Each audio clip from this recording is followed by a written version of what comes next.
L'eschatologie sur les 7 jours de la création. Alors, l'eschatologie, c'est la science du temps qui nous enseigne à compter les événements prophétiques depuis la Genèse jusqu'à l'Apocalypse à base de versets bibliques. La Bible relate que Dieu a créé le monde en 6 jours et le 7e jour, il s'est reposé. Mais il est une chose bien aimée que vous ne devez pas ignorer, c'est que devant le Seigneur, un jour est comme 1000 ans et 1000 ans sont comme un jour. Alors, retenons que devant le Seigneur, 1000 ans sont comme un jour. Et David nous donne un indice eschatologique lorsqu'il dit « Enseigne-nous à bien compter nos jours afin que nous appliquions notre cœur à la sagesse. » Alors, commençons à compter. Sur la ligne du temps entre Adam et Abraham, 2000 ans sont passés. Si 1000 ans sont comme un jour, alors ça fait 2 jours aux yeux de Dieu. Ensuite, entre Abraham et Jésus, 2000 ans sont passés. Ça fait un total de 4000 ans, ce qui font 4 jours aux yeux de Dieu. Et enfin, depuis la venue de Jésus jusqu'à l'an 2000 de notre ère, 2000 ans sont encore passés, ce qui fait un total de 6000 ans, soit 6 jours aux yeux de Dieu. Et depuis 2001 de notre ère, nous sommes entrés dans un nouveau millénaire qui est le 7e millénaire.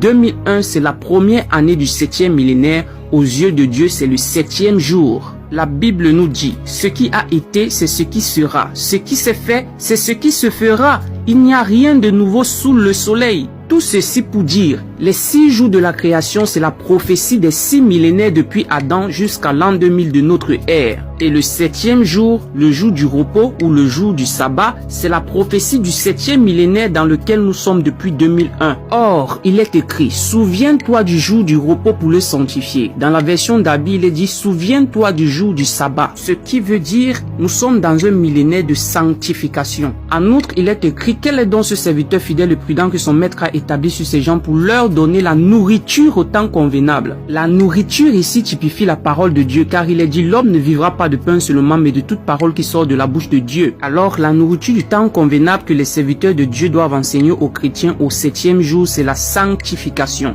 Allons en profondeur. C'est quoi le temps convenable? Le Seigneur dit dans l'Apocalypse 3:20, voici, je me tiens à la porte et je frappe. Si quelqu'un entend ma voix et ouvre la porte, j'entrerai chez lui, je souperai avec lui et lui avec moi. Le souper se prend le soir, et le soir c'est la fin de la journée, ce qui prophétise la fin de l'histoire de l'humanité. Le Seigneur qui est le maître des temps et des circonstances nous montre que c'est le temps du souper. Cela pour dire que nous sommes dans les temps du soir. Alors, qu'est-ce qui se mange le soir? Pour répondre à cette question, nous rentrons rapidement au désert. Le matin au désert, les enfants d'Israël mangeaient la manne. Mais le soir, ils mangeaient les cailles. C'est quoi les cailles? Les cailles, ce sont des oiseaux migrateurs qui migrent lorsque l'hiver arrive. Or, le Seigneur Jésus a dit, priez pour que votre fuite n'arrive pas en hiver, ni un jour de sabbat. Au préalable, nous avons vu que le jour du sabbat, c'est le 7e jour qui est la prophétie du 7e millénaire dans lequel nous sommes. Maintenant, c'est quoi l'hiver? Le prophète Zacharie dit du jour du Seigneur que ça sera un jour de froid et de glace. Je m'explique. Dans l'Apocalypse chapitre 8, le verset 8, Jean a vu quelque chose comme une grande montagne embrasée tomber dans la mer. Cette montagne,